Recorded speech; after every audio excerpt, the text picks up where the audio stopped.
Maaf kalau kita melihat bahwa Madinah ini adalah daerah penghasil kedua terbesar masalah ganja ya. Dan itu menjadi ekonomi bagi masyarakat kita. Padahal itu haram kan. Yang penting mereka dengan mudah mendapatkan uang, ya, tidak memperhatikan apa yang akan dia kasih ke anak-anaknya. Sumber yang haram, ya, kemudian mereka makan, maka mengalirlah darah haram. Gimana mau hidup tenang di rumah? Gimana mau hidup damai di rumah? Oasis, obrolan seputar Islam bersama Ustazah Hajah Isnaini Burhanuddin LC dengan topik yang berbeda dan menarik setiap pertemuannya. Oasis hanya di Start 102,6 FM. Sun FM 102,6 FM Saceresi Suara. Satu kata penuh makna pasti selalu di hati. 42 menit lepas dari pukul 11 waktu Indonesia Barat ya. Kita dikasih waktu yang singkat dan padat ya Bu ya. Untuk membahas masalah rukun agama ini, iman, Islam dan ihsan ini. Tadi sedikit sudah ya, singkat-singkatnya di Islam. Nanti semoga aja ada kesempatan lain ya, bakalan kita kupas tuntas kita gitu. Tentang Islam ya, bangunan Islam insyaallah nanti kita buat tema khususnya gitu ya Bu ya. Jalan nanti di kesempatan berikutnya. Ya baik. Nah ini kita ke ihsan dulu nih Bu ya. Kalau ihsan setahu PB nih ya, ihsan ini adalah dalam ajaran agama Islam bisa dimaknai sebagai berbuat baik dengan beribadah kepada Allah Subhanahu Wa Taala ya. Benar. Secara ikhlas gitu. Benar ya Bu ya. Nah perihal ihsan ini juga telah disinggung dalam Al-Quran ya Bu ya. Udah ada dalam Al-Quran yaitu surat Al-Baqarah ya. Yang ke-83 ya Bu ya. Nah gimana nih Bu cara kita agar ihsan kita gitu kuat gitu dan kita bisa ikhlas nih. Betul. Memang ihsan dalam beramal itu penting gitu ya. Artinya kita merasa diawasi oleh Allah. Ya, anta'budallaha ka'annaka tarahu. Kita beribadah itu seakan-akan kita melihat Allah. Anta'budallaha ka'annaka tarahu. Seakan-akan engkau melihat Allah. Jadi kita khusyuk. Iya. Karena kita yakin nih Allah melihat aku nih gitu ya. Kita khusyuk. Tapi itu yang susah sebenarnya ya Bu ya. Yang pertama kita ngerasa bahwa kita yang melihat Allah. Harusnya. Iya. Kita ke ibadah, kita ngerasa nih harus ada gitu ya perasaan kita. Kita melihat Allah. Kita nih beribadah ini karena Allah kan. Gitu. Oh kita ini ibadah kita karenamu ya Allah. Gitu. Jadi yang berkaitan dengan hadis yang kemarin yang tentang ikhlas, ya, tentang niat. Ya. Jadi kita akan dapat dua, bukan hanya kemarin yang dua kesimpulannya kita beramal karena Allah ini gitu dan dapat pahalanya. Iya, gitu. Niat karena Allah, kemudian pahala pun balasannya kan kita dapatkan dari Allah. Gitu. Nah, kita fokus dengan niat itu tadi. Ya, ini kita fokus dengan niat. Niat karena Allah. Itulah yang dimaksud dengan seakan-akan kita melihat Allah. Gitu ya. Niat ini harus kita, makanya perbaharui niat terus. Saya melihat Allah ini, maksudnya ini niat karena Allah, bukan karena yang lain. Itu kita fokus. Jadi kalau kita mau sholat, aku mau ketemu Allah nih, aku mau ngobrol nih sama Allah gitu. Lillahi ta'ala ini kan. Usalli fardhu zuhri arba'a raka'atain wa mun fardhu lillahi ta'ala. Jadi kita fokus. Itu makanya tadi minggu yang lalu kita jelaskan kalau misalnya ini kita berbaru ini sholat karena Allah, kita berbaru ini sholat karena Allah. Makanya wal akhiratu khairul laka minal ula. Di akhir itulah kita memang gimana pegang kuat gitu. Ini harus karena Allah. Sehingga kita diterima Allah ibadah kita gitu ya. Tapi banyak sekarang yang menjalankan kewajiban gitu. Berat. Wajib aja, wajib-wajib gitu. Itu akhirnya berat. Pokoknya sholat aja dulu gitu, puasa aja dulu gitu. Kan banyak sekarang kayak gitu ya. Itu akhirnya kan berat jadinya, bukan karena kebutuhan kita. Jadi kalau ibadah itu karena kebutuhan, kita akan ringan. Kayak kita mau nyuci piring. Kalau itu rasanya ini kok beban ya, berat kan, pecah pun mau. Tapi kalau seandainya ini kan ada pahala di sini, gitu ya. Ini kan ada pahala, jadi nggak berat. Ya. Kayak mau kerja gitu kan, pasti dapat gaji nih. Jadi kan kita itu. melaksanakannya ada itu. ini gitu. Itu gaji materi ya. Materi. Apalagi nanti balasan dari Allah lebih dari gaji kan. Contoh ya, contoh kayak gitu. Nah, jadi itu ihsan yang pertama. Seakan-akan kita melihat Allah. Kalaulah kita tidak merasa melihat Allah, pasti ya. Fa in lam takun tarahu fa innahu, Allah akan memang melihat kita. Gitu. Jadi kita merasa bahwa kita selalu akan diawasi oleh Allah, ya waskat ya, pengawasan melekat ya, atau pengawasan malaikat. Makanya iman itu penting. Ketika kita merasa ada raqib dan atid yang mencatat, oh saya nggak bisa. Nanti dicatat nih gitu. Ini kalau saya melakukan ini pasti dicatat sama Allah dan dibalas oleh Allah. Padahal Kalau dari misalnya- niat aja misalnya kita niat jahat nih kan udah dicatat tuh. Tapi kalau nggak dilaksanakan jadi perbuatan baik juga kan Bu. Iya. Begitu juga dengan kita niat berbuat baik tapi kita tidak laksanakan, itu juga dapat catatan kebaikan juga. Oh iya, kita berniat mau sholat nih, cuman ada kendala nih gitu kan. Nantilah di akhir jadinya terakhir jadinya gitu kan. Nah itu contoh. Makanya di Ramadan penting sekali gitu ya. Kalau kita ini kan mau Menjelang iya beberapa Rajab ya, sebulan. udah pertengahan Rajab sebulan setengah sebulan setengah lagi kita akan jumpa Ramadan. Nah, ini persiapan kita Ramadan. Allahumma barik lana fi Rajab wa Sya'ban wa balighna Ramadan. Ini kita udah di Rajab ya. Artinya gini, Ramadan itu apalagi ya, kita berniat saja sudah dihitung pahala. Pahalanya itu sama dengan kita melaksanakannya di bulan sebelumnya. Gitu. Ya. Niat saja masih. Oh nanti saya mau ngasih kurma lah sama Pep. Kalau jumpa Febri saya ngasih. Lupa bawanya. Itu udah dapat pahala. Gitu. dan kita berniat nih, pokoknya selama sebulan ini aku harus full nih gitu kan. Misalnya saya nanti jam segini duha, habis duha saya baca Quran atau ini, itu udah dicatat dengan kebaikan. Kita kan sering tuh kan berniat, pokoknya aku harus hatam lah 2 kali minimal gitu kan, tapi nggak hatam juga itu gitu. sudah dihitung. Tapi bukan sekadar ini ya, bukan niat hanya aja, niat gitu saja. pokoknya tapi ada kemauan niat yang kuat gitu ya kan.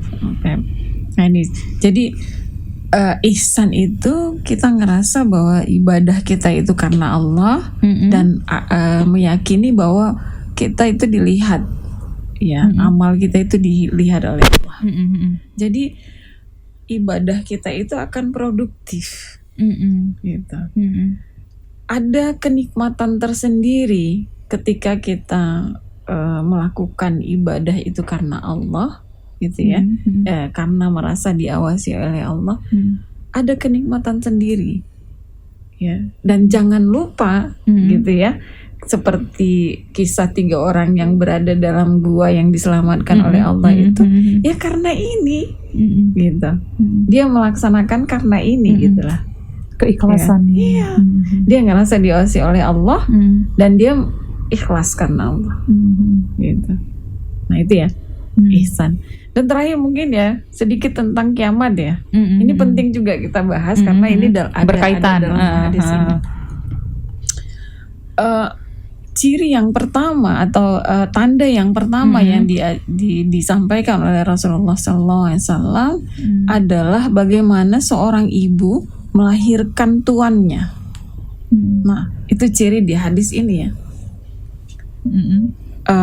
Ciri yang di hadis ini bagaimana Rasulullah SAW menggambarkan bahwa seorang ibu melahirkan tuannya, dan ini sangat sudah kita lihat sama sekali banyak gitu. sekali sudah Dan terjadi. ini memang tanda yang luar biasa bagaimana seorang anak itu seakan-akan ibunya ini pembantu rumah tangganya. Ya kan?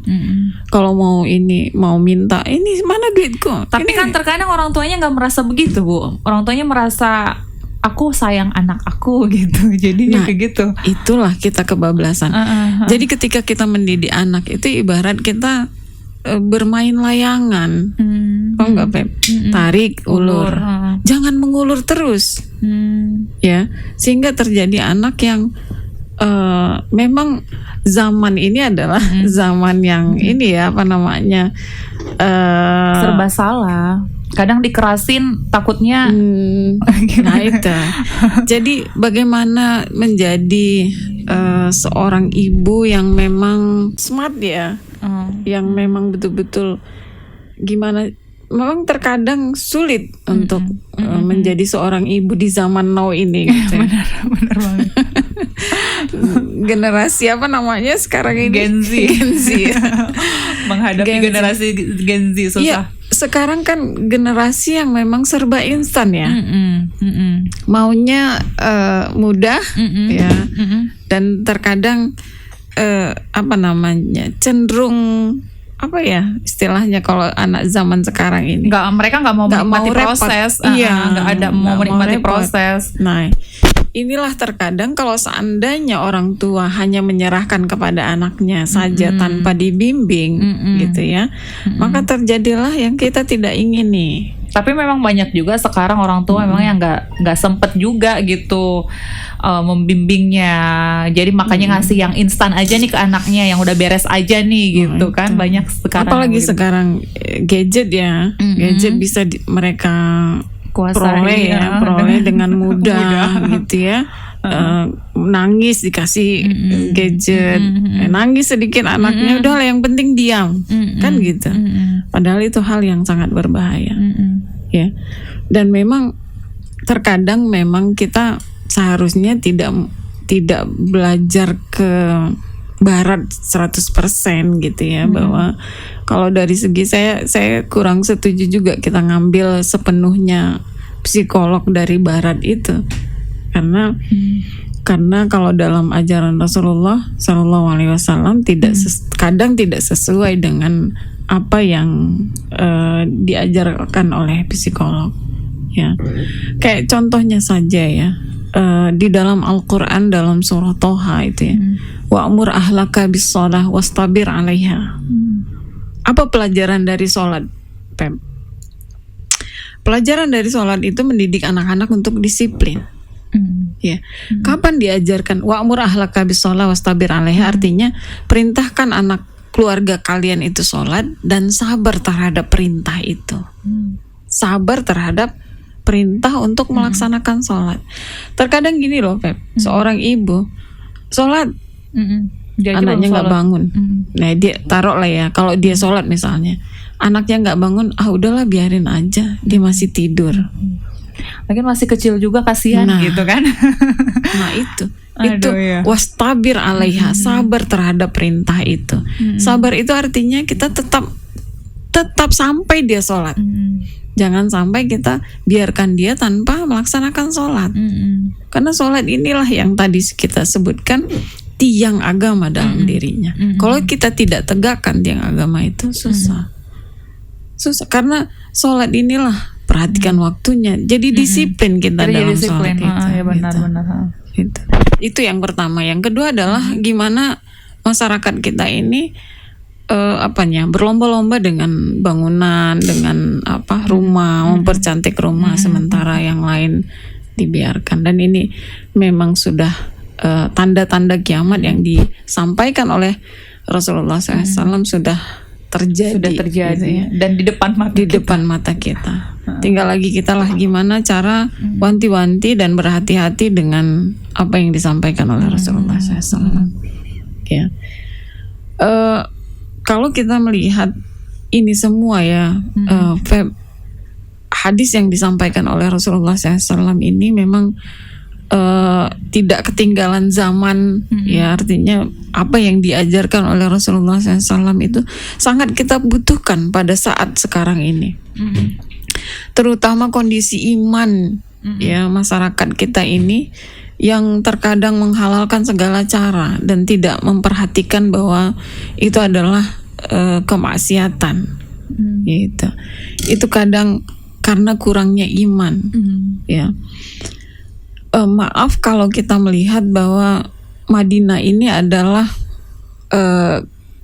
daerah penghasil kedua terbesar masalah ganja ya. Itu nyatanya memang faktanya. Gitu ya. Dan itu menjadi ekonomi bagi masyarakat kita. Padahal itu haram kan. Ya. Yang penting ada duit gitu ya. Yang penting mereka dengan mudah mendapatkan uang, gitu ya. Tidak memperhatikan apa yang akan dia kasih ke anak-anaknya. Nah, kalau seandainya hasil haram ini dia kasih ke anak-anaknya, kan mengalir darah yang haram. Dan terjadilah kegersangan hidup dalam rumah tangganya. Ya. Maka dalam Al-Quran juga, dalam surah Toha juga, ma'isyatan dhanka, hidup yang kering. Wa nahsyuruhum yaumal qiyamati a'ma, mereka dikumpulkan nanti dalam keadaan buta. Padahal kita melihat sekarang ini, tapi karena kemaksiatan yang kita lakukan, maka kita akan dikumpulkan dalam keadaan buta. Kenapa? Karena kita tidak ingat perintah Allah. Gitu. Nauzubillah. Sedih saya melihat bahwa sekarang yang penting tidak memperhatikan hasil ya, hasil yang mereka dapatkan itu ya, sumber yang mereka dapatkan dari harta itu adalah harta yang haram. Gimana mereka mau hidup tenang? Gitu. Kenapa? Sumber yang haram ya, kemudian mereka makan, maka mengalirlah darah haram. Gimana mau hidup tenang di rumah? Gimana mau hidup damai di rumah? Maka terjadilah pertengkaran, terjadilah cekcok, bahkan saya melihat ada kejar-kejaran bawa parang. Suami istri. Ya, belum lagi dia pikir jadikan anakku anak yang soleh. Gimana mau soleh sementara makanannya itu? Gimana mau doanya diterima sementara hasil sumber yang mereka dapatkan itu haram? Nah, itu. Ya, memang itu faktanya terjadi masa kini ya, sekarang gitu. Sedih ya. Sedih. Sedih Miris banget miris. Ya. Baik nih Bu, nih udah berada di penghujung banget nih ya. Terakhir nih pesan sedikit aja nih. Dari rangkuman tema kita hari ini. Jadi dari rangkuman ini kita judul ya bahwa ini adalah rukun agama yang harus kita perhatikan dengan baik. Yep. Ya. Bukan hanya kita perhatikan, kita pahami dengan baik, yang perlahan ya. Kalau kita tidak bisa memaksakan, memang perlahan kita dengan kita memahami ya, kemudian kita amalkan dengan baik. Gitu. Itu hal yang penting. Rukun yang 3 ini kalau kita pahami kemudian kita amalkan dengan baik, maka kita akan hidup di dunia baik dan di akhirat juga akan baik. Bukan hanya baik tapi akan mendapatkan balasan yang luar biasa dari Allah, yaitu surga insyaallah. Nah, sahabat 1 FM ya, kalau boleh aku rangkumkan lagi nih ya, dalam ajaran Islam, iman, Islam, dan ihsan adalah 3 hal saling berhubungan yang dapat diibaratkan sebagai segitiga sama sisi ya Bu ya. Iman, Islam, dan ihsan juga dapat dianalogikan sebagai bangunan yang tadi Ibu bilang juga ya, di mana iman adalah pondasi, Islam sebagai tiang penyangganya, dan ihsan sebagai atapnya ya. Semoga kita bisa menjaga nih ya segitiga ini dengan baik ya, dan bisa menjalankannya insyaallah dengan ikhlas. Dan semoga kita bisa ketemu lagi minggu depan ya Bu ya, dengan tema berikutnya. Dan terima kasih nih sudah berbagi ilmu. Insyaallah minggu depan kita akan bahas bangunan Islam yang tertunda insyaallah. Baiklah. Terima kasih juga sahabat 1 FM, semoga bermanfaat apa yang sudah kita sampaikan. Wassalamualaikum warahmatullahi wabarakatuh. Waalaikumsalam warahmatullahi wabarakatuh.